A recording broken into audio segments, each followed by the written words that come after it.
Hello guys, 3 বছর আগে দার্জিলিংয়ে একটা শখ আধুরা রয়ে গিয়েছিল আর সেটা পূরণ করার জন্যই চলে গিয়েছিলাম শিলংয়ে। আর যাওয়ার পথে এই ফলগুলো বিক্রি হচ্ছিল প্রচুর পরিমাণে, তো ভাবলাম এইখান থেকে কিছু টেস্ট করি।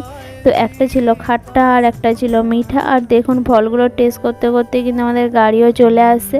তো গাড়িতে উঠে পড়েছিলাম সকলে, আর বাইরের ভিউজটা ছিল একদম সেই লেভেলের। আর সেটা অনুভব করতে করতে পৌঁছে গিয়েছিলাম শিলং পিকে।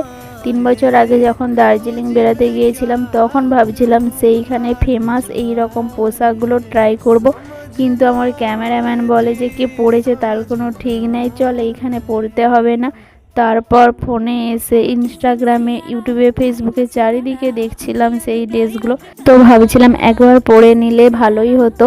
তো এইখানে এসে পড়ে নিয়ে বেশ কতগুলো ফটো তুলেছি, যেগুলো তোমাদের সঙ্গে অলরেডি শেয়ার করে দিয়েছি। তো চলো টাটা।